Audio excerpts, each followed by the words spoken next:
I just want you to do me a huge favor, because this is a serious moment for me, and what makes this moment serious for me is that I'm sitting in a room of people who have the ability to make their dreams become a reality. And we live at a time and live in a country where we can make that dream a reality. And you have to understand that there are times that I speak, for instance, in prisons, and I'm talking to individuals who will spend the rest of their lives in prison, and they don't have options. They don't have a lot of choice. That what I do when I come in is I provide a sense of hope, and I provide some inspiration, but I'm not able to help them to bring about the change that they want to see happen. And I'm so excited to be in this room because the words that I say in this moment can fuel the rest of your life. Right? So I'm so excited. Like, that for me, this isn't I won't ask you for anything over the next hour other than the things that are going to take you to the next level. But I'm excited because when I leave, I literally have, we may never see each other again, but I have the ability when you walk out of this room to make you operate in a way you've never operated before. And once you do that, because I know if you're in this room, I know there's something special about you, that once you leave this room and you go from 70 to 120%, there are going to be some things that happen in your life that didn't happen before, not because you didn't have the ability. So this is not an ability room. Like, we're not talking about ability. We're talking about activating this greatness that's in us. Your abilities are your abilities. I'm not going to be able to help you to do anything that you do better. Like, I'm not going to be able to give you a gift that you don't have. But what I will be able to do is help you today operate in a way you've never operated before. Right? I will help you to operate in a way you've never operated before. I'm going to help you to do some things that you've never done in your life before, and as a result, you're going to be able to go to a whole new level. So we have to start here. We have to start here. Just write down those things, 1 or 2 or 3 things that you have to desperately get done before this year ends. It's desperation. I don't have a choice. I don't have an option. You got to get that done. Got it. Like, I just want you, and I'm not talking about stuff that's kind of important. I'm talking about the stuff that has got it. The ball's dropping and you can't keep talking about it. Like, you will not be able to rest if you didn't get this done. I want you to write that down. I want you to write that. That's where we're starting. I want you to write that down. E.T., like, I got to get this done, E.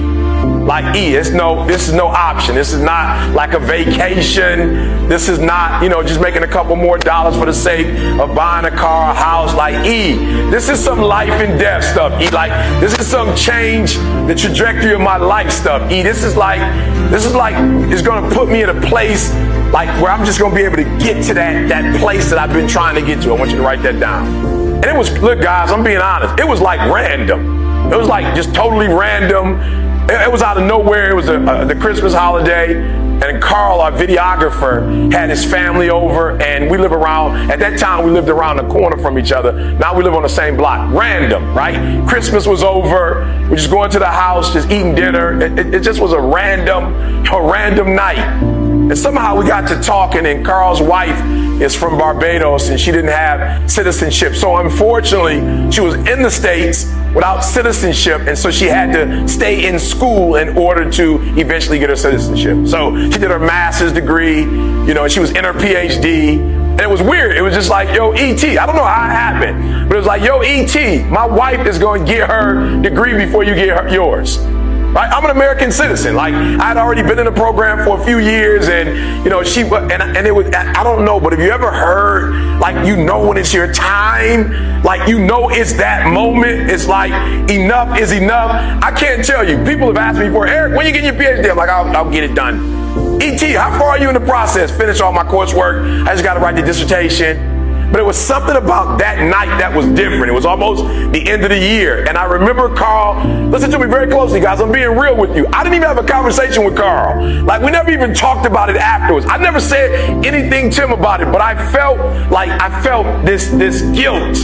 I felt like this embarrassment. Like, and for real, he wasn't like speaking directly to me. He was just saying, you know, hey, E, I think my wife's probably gonna finish her degree before you finish yours. And I'm talking about like it pierced. And I just remember like we were talking afterwards and I didn't hear anything. Like, have you ever been in a conversation and it just shifts and somebody's talking to you and like you can't hear the words that are coming out of their mouth? I didn't hear anything he said. I just kept it like, E, when are you gonna get this done, E? Like, yo, E, are you ever going to finish this? And it's not about a degree, but are you ever going to finish this? Like, are you going to get it done? And I remember excusing myself, like, all right, Carl, hey, great time. Love you guys. Gotta go. Gotta get up in the morning. And I'm telling you guys, it's not even a 5-minute walk, and it felt like an hour. All I could think about when I was going home was like, enough is enough. Like, I'm through. I'm gonna get this done. Okay, just help me out. You're in the room. You ever had that enough is enough moment? Raise your hand for me. You had that enough is enough moment, right? So I need you to be there. Like the next 30, 40 minutes, I need you in that space. That enough is enough.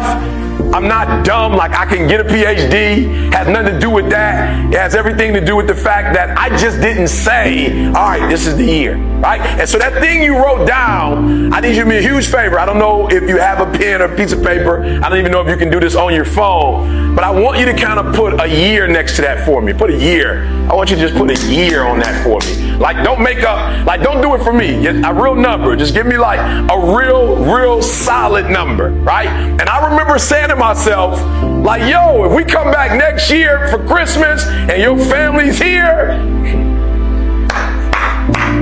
I remember saying to myself, we come back this time next year, I'm gonna be Dr. Thomas. We come back to your house next year. As a matter of fact, I will pay for your parents to come. Like, I want to reinvent this whole like scenario again next year. Like, I want everybody here. Let's do the same meal. Let's sing the same songs. Let's Twilight Zone this thing out. I want it to be exactly like it was, except for this time, I want you to say Dr. Thomas. Like, this is going on in my mind. I'm not having a conversation with anybody. And I'm saying, like, this is it, guys. This is it. And so I put a date on it. I put a date. I said 2015. 2015, we're not going to have this conversation. 2015, this time next year, I'm finished. It's done, right? Good. So now I need you to do me a favor. I need you to put a month next to it. Yeah, I need you to put a month next to it now. You got January all the way to December. I need you to put a month on it for me. Give me a month. Yeah, I need you to put a month on it for me, right? Right now, as you're writing the month down, what I want you to think about is, okay, so write this down too. I'm sorry. I know you came to listen, not do a lot of writing. I apologize, but I really need this. I really need this. I really need this. I really need this. I need you to write down 3 people you love next to those goals. 3 people you love. Just 3 people. Right? Give me the name. Write the names down. I don't put son, mom, or give it to me. Give it to me. Give it to me. Give it to me. Right? Write their names down. Now, this is what I need you to think about.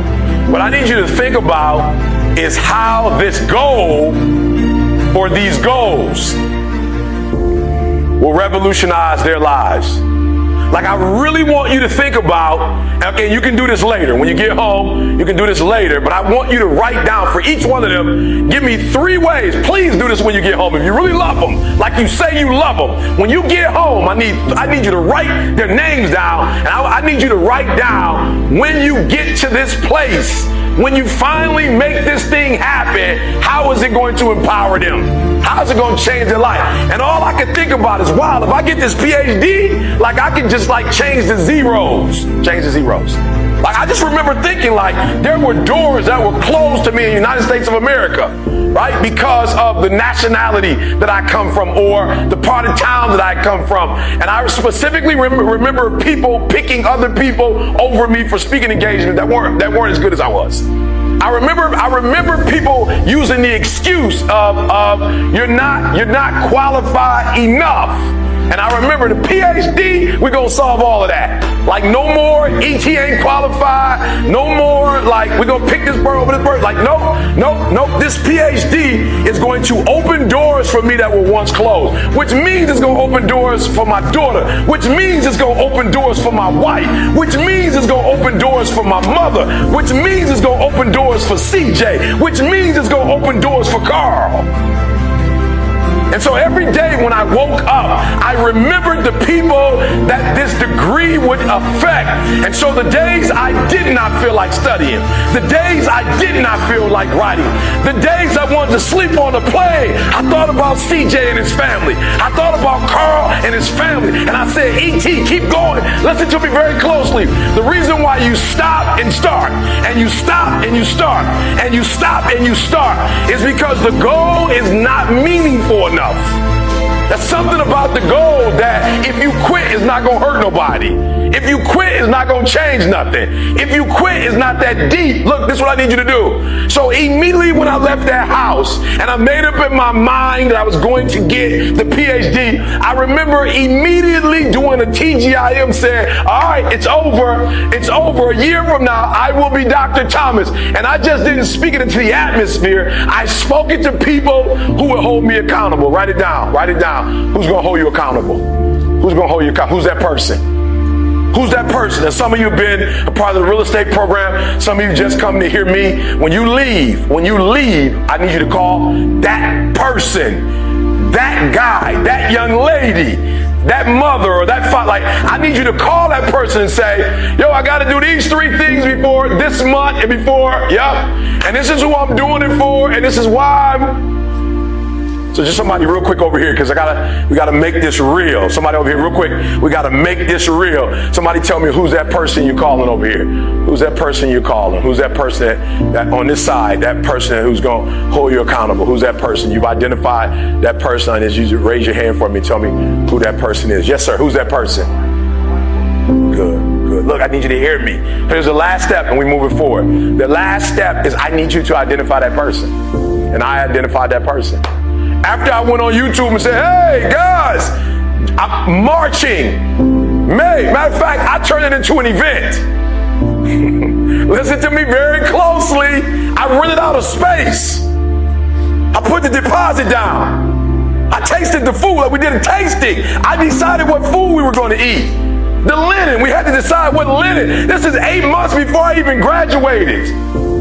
Never forget, one of the professors came to me and said, E.T., there's a lot of paperwork to fill out. We got about 2 or 3 months left, and I'm just going to be honest with you. You waited on some things because you weren't in school, and now you're back, but I just don't think you're going to be able to make it happen.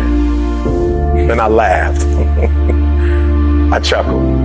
She said, no, I'm serious. There's a format, and there's a way, and there's some, and you didn't, and it takes this month for this long, 30 days for this, 6 weeks for that, and you just didn't put your paperwork in time. And I said, ma'am, I'm sorry, but you don't get it. I called my grandma and told my grandma I was graduating. Like, no, I'm being serious. Like, I called my grandma, and my grandma said, baby, you know I'm on a fixed income. So if I buy this ticket, grandma can't get her money back. I said, ma'am, I told my grandma that I was graduating, and my grandma already called her hairstylist and told her how she wanted her hair to look. Grandma went out and bought a dress. My grandma bought a dress for the graduation. And you got to hear what I'm saying, because you're listening to me, but you're not listening to me. Listen to what I'm trying to tell y'all. I'm being real with y'all. My biological father wasn't in my life. Hear what I'm saying? My mother hid from me who my biological father was, yet my grandmother's always been in my life. That don't go together. My grandmother said to my mother, if you want to hide the identity of his father, that's cool, but you can't take my grandson from me. And so ever since I've been a kid, my grandma been to everything. She's never missed anything. And when my grandma called, she said, you better make sure you graduate, baby, because I'm coming. And so what I'm trying to tell you is, I didn't get the degree to get the degree. I got the degree because I called my grandma. I'm trying to tell you the reason why you're not doing it is not because you don't have what it takes to do it, not because you don't have the ability to do it, but whatever it is you say you're going to do, the meaning is not strong enough. Somehow the meaning is not strong enough. You've not put enough value in it. You don't have enough skin in it. You played around with it so much that you don't have nothing to lose if you don't do it. What I'm telling you is, you got to create the type of scenarios, not the goal, the type of scenarios that if it doesn't work, you lose everything. And because you cannot lose everything, you got to make it happen. Glenn came all the way from Australia. You can't plan your graduation in 2 weeks. You can't buy a ticket from Australia and then call somebody and say, Glenn, it's not going to happen now. Was that a refundable? Did you get a refundable ticket? So I need you to put some value, because if you put 120% value in it, 120% meaning in it, and you get 120% accountability on it, every single goal you write down is going to happen.